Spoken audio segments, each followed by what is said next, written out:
Las 6 de la madrugada, 50 segundos. Un gusto saludarlos.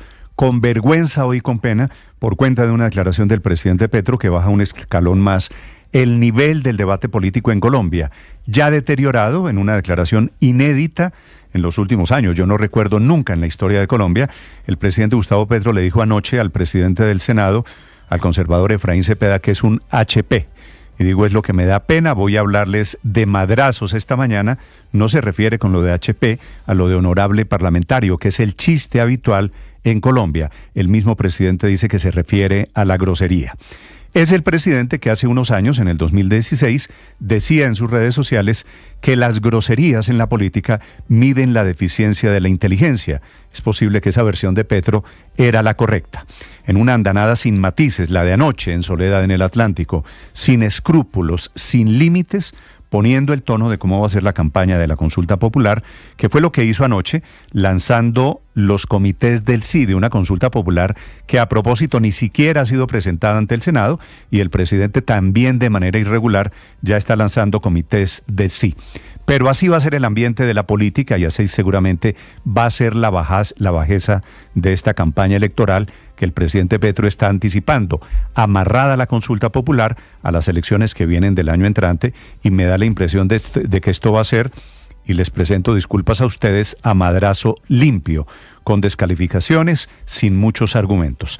En ese mismo discurso de casi 2 horas, mientras el presidente hablaba y lanzaba sus groserías, Armando Benedetti, que es el ministro de la Política en Colombia, también el barranquillero, y Gustavo Bolívar, el director de Prosperidad Social, que va a ser candidato presidencial, aplaudían, se reían, asentaban con la cabeza. Por eso digo, todo lo de anoche fue particularmente grave y simbólico. El discurso era sobre la consulta popular, sobre el Congreso, pero termina siendo sobre Napoleón, sobre Gaitán, sobre la Gran Colombia, sobre la Revolución Cubana, sobre su amigo el Papa. El presidente Petro termina hablando también de Álvaro Leiva, que esta semana le dijo al presidente que es un drogadicto en la carta famosa. Le dice, Petro le responde que es el mismo Leiva, y tiene razón en esto el presidente Petro, que le calentaba el oído cuando estaba de canciller, sugiriéndole que se lanzara a la reelección, que es cierto, lo hacía a día, tarde y noche el ex canciller Leiva, citando artículos del acuerdo de paz. Y dice el presidente Petro que su peor error en el gobierno fue poner de ministros a Leiva, Gaviria y a Ocampo, y que ya sin ellos ahora sí es el momento del cambio. Se me ocurren, la verdad, 100.000 errores diferentes a estos nombramientos. Y habló también el presidente anoche de reelección, dijo que el día que vuelva a la presidencia será porque el pueblo ha hecho una revolución, que la verdad es una frase de esas ambiguas que uno no sabe si quieren decir el presidente está preparando la revolución y el presidente está preparando la reelección. Me perdonarán ustedes repetir las groserías, los madrazos del gobierno, pero esto es lo que tenemos en el gobierno.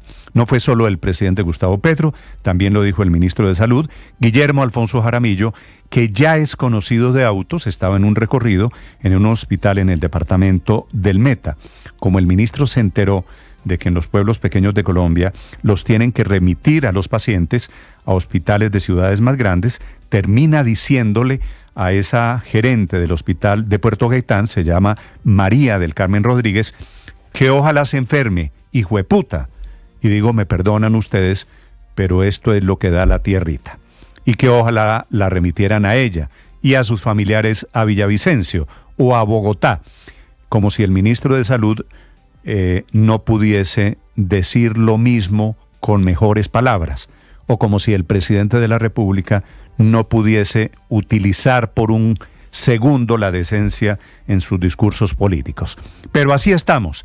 El ministro de Salud, entre otras cosas, con el madrazo a la gerente del hospital de Puerto Gaitán, desconoce que la razón por la que están remitiendo pacientes es porque no hay plata y porque es imposible sostener un sistema de salud en donde haya servicios de oncología, por ejemplo, en todos los pueblos de Colombia, y porque remiten pacientes en todos los países del mundo.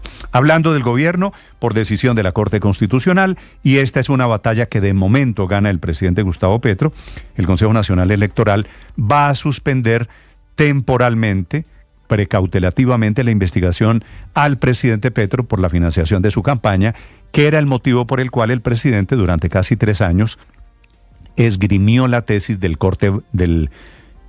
golpe blando.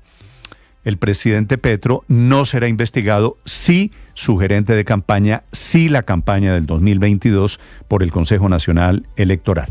Es la investigación por la violación de los topes, por los famosos 5.000 millones de pesos. La sala plena de la Corte Constitucional tomó una decisión esta muy apretada.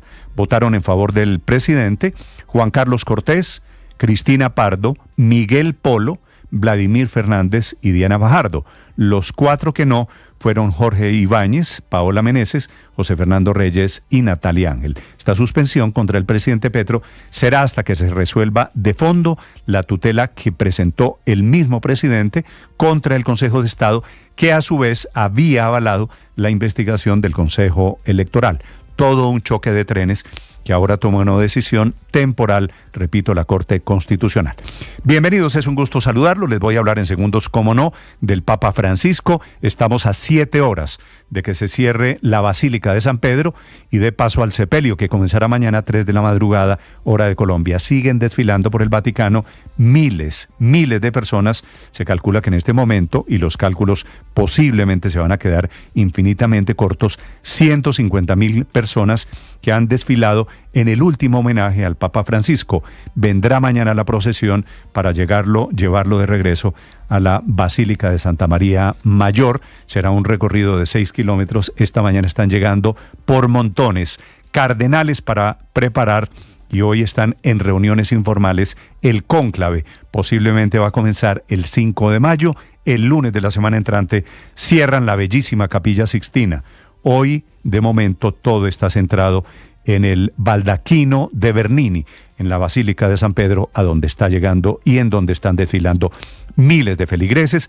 Van a llegar delegaciones de muchos países, monarcas, presidentes, jefes de Estado. No va a propósito el presidente Petro, que termina confesando en el discurso de anoche que no va por decisión médica, que no puede ir, no menciona la cirugía estética, pero por supuesto anoche en soledad apareció por primera vez sin el cuello de tortuga y se le notaba físicamente el golpe de la cirugía estética. Son las 6 de la mañana, 8 minutos. Es un gusto acompañarlos. En segundos, información desde el Vaticano. Aquí está lo más importante en este día viernes, que volverá a ser de lluvias. De momento está operando el aeropuerto El Dorado. El resumen lo preparamos en Voces y Sonidos en Mañanas Blue.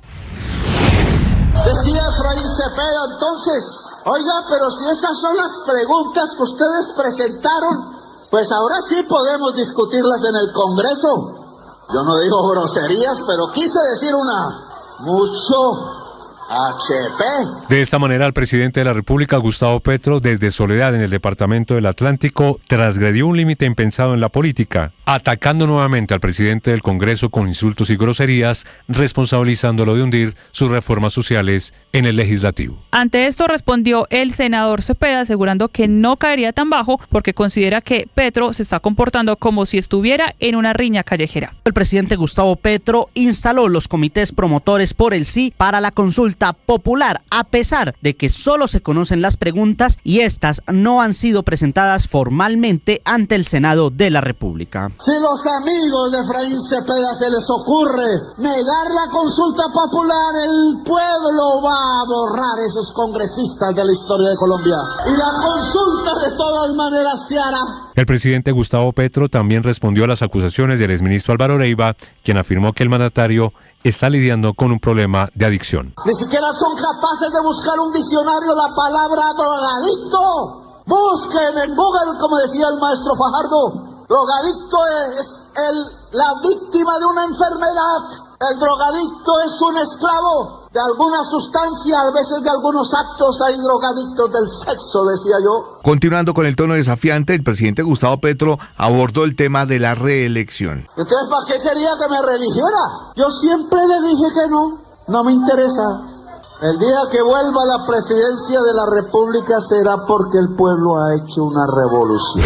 El presidente Petro confirmó que no asistirá al funeral de Estado del Papa Francisco. Según la Casa de Nariño, en representación del jefe de Estado, irá la primera dama Verónica Alcocer. En Roma se les unirá la canciller Laura Sarabia. Yo quería ir allá a la Roma, la gran ciudad del Vaticano, pero el médico ordenó que no puedo hacerlo durante tantas horas de vuelo. Y es que más temprano el presidente Petro aseguró que sí viajaría a Roma. Por eso lamentó no acompañar este funeral, porque asegura que el Papa Francisco lo apoyó en su campaña. He enterrado en mi corazón el hombre físico que tantas veces me abrazó, que supo con mucha valentía apoyarme en medio de la campaña electoral.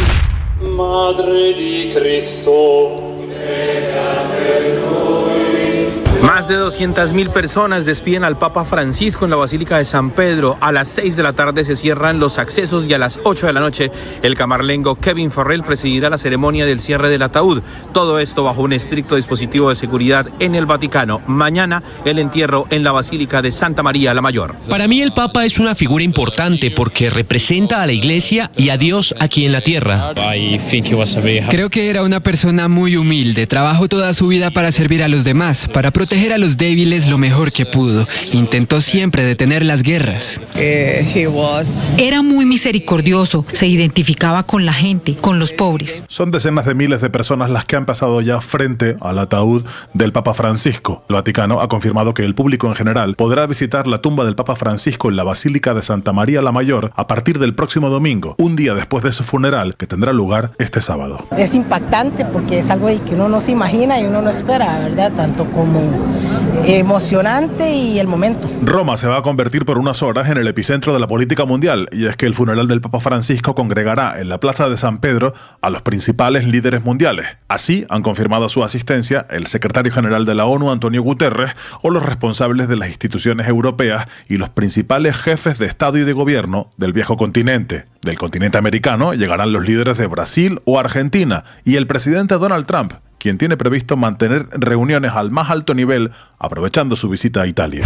Las autoridades de Bogotá investigan la muerte de Sara Orozco, la niña de 10 años que cayó accidentalmente en aguas del río Bogotá en el sector de Suba, Bilbao. La familia aseguró que debido al paro de maestros, la niña se quedó sola con su hermana en la casa. En diálogo con City TV, Gladys Pedraza, abuela de la menor. Y ella acaba de salir del colegio. No, ella no tuvieron hoy estudio por el bendito paro que tenían los profesores, la marcha. Entonces, por eso, las niñas no fueron al colegio. Les tenía su ruta, a las 5 de la mañana me recogían mi niña de la casa, se la llevaban. A las 11 me las entregaban en la casa. Y tengo que agradecerle a la Corte Constitucional, entonces, se haya parado firme tal cual. La Corte Constitucional ordenó suspender la investigación del Consejo Nacional Electoral por la presunta violación de topes en la campaña, pero solo en la parte de la investigación que involucre al presidente Petro. La investigación contra otros miembros de la campaña sigue activa. La decisión se toma mientras se resuelve una tutela interpuesta por el mandatario en la que argumenta que el CNE no tiene facultades para investigarlo. El fallo también suspende los términos del proceso. En su visita al Meta, el ministro de Salud, Guillermo Jaramillo, cuestionó la gestión que se viene realizando en el hospital de Puerto Gaitán y regañó fuertemente a la gerente. El momento quedó grabado en un video que fue publicado por el medio Rastreando el Llano mientras hacían un recorrido por las instalaciones. Ojalá le tocara a usted se enfermara aquí, no tuviera familia y la mandaran para Villavicencio o para Bogotá. Para que tengan y entonces detrás su familia llegando a ver cómo es usted. El ministro del Interior, Armando Benedetti, aseguró durante un foro de la revista Cambio que la propuesta de la reforma a la salud que se está debatiendo en la Comisión Séptima del Senado ya está muerta por cuenta de la gran cantidad de mesas técnicas y audiencias públicas que fueron convocadas por la mesa directiva de esta célula legislativa. La salud, que ahora la están torpedeando al revés como hundieron la laboral, echando para atrás las mesas técnicas hasta el 20 de mayo para que empiece el 27 de mayo. Eso quiere decir que ya yo doy por muerta la salud. Sin embargo, minutos después, el ministro Benedetti se retractó, señalando que no es que está muerta, sino que la están torturando para hundirla. Nadia Abreu mató y está matando y torturando a la reforma de la salud, porque puso 4 mesas técnicas. Primero, son demasiadas. Segundo, la última la puso el 20 de mayo, que es martes. Luego, entonces habría que esperar hasta el próximo martes 27 de mayo para empezar a debatir la reforma de la salud. Y él me gustó el hecho de ser el ministro de Hacienda. y a él no le importaba el costo que tenían que pagar. Quien se escucha es María Alejandra Benavides, ex asesora del ministro Ricardo Bonilla, en su declaración ante la Fiscalía en noviembre del año pasado, cuando contó cómo se habría llevado a cabo una operación de soborno a unos supuestos congresistas para aprobar los créditos internacionales de la nación a cambio de 3 contratos por 92.000 millones de pesos. La Fiscalía dio a conocer que se radicará una solicitud de audiencia de imputación de cargos contra María Alejandra Benavides, la ex asesora del Ministerio de Hacienda, por su presunta participación en el delito de tráfico de influencias de servidor público, todo esto en el marco del escándalo de corrupción al interior de la Unidad Nacional de Gestión del Riesgo. En una jornada decisiva del juicio contra el expresidente Álvaro Uribe, la Fiscalía presentó como pruebas principales las interceptaciones telefónicas entre el exmandatario y su abogado Diego Cadena dentro del proceso por presunta manipulación de testigos. Pero él no ha querido recibir el abogado que yo mando, que porque él no está seguro que es el abogado que yo mando. Sí, ese es el abogado, es el doctor Diego Cadena. Yo lo único que necesito es que él diga la verdad, porque eso es para la Corte Suprema. Asimismo, la Fiscalía durante el juicio volvió a presentar el audio en el que el expresidente Uribe le dice a Juan Guillermo Villegas en 2015 que la llamada la estaban escuchando. En la conversación, el exmandatario agrega que los están investigando a los dos y que le tenían intervenido su teléfono. Me están investigando a mí con usted y que tienen interceptado el teléfono. O sea que esta llamada la están oyendo esos hijueputas. Shell confirma que se retira de los activos Costa Afuera, Col 5, Purple Angel y Fuerte Sur. En un comunicado, la compañía asegura que esta decisión obedece a su estrategia global de manejo de activos y portafolio. No solamente hay comunicado de Shell, también lo hay de Ecopetrol. ¿Por qué? Porque son socias en esos proyectos. Ecopetrol está defendiendo esos proyectos, dice que son todos técnicamente viables, que son perspectivas interesantes para el gas en Colombia y que la expectativa es ponerlos en producción entre los años 2031 y 2032, justo cuando Colombia está necesitando gas natural. Atlético Nacional de Medellín perdió 1-0 frente a Bahía por la jornada 3 de la Copa Libertadores de América. Grupo F, el gol fue al minuto 71 del jugador William José. Con este resultado, Nacional es tercero, estaría en posición de Copa Sudamericana. Bahía es líder del grupo, 7 puntos, segundo Inter de Porto Alegre con 5, cuarto Nacional de Uruguay con 1 punto y el próximo partido de los verdes sería el 8 de mayo frente a Inter en Medellín.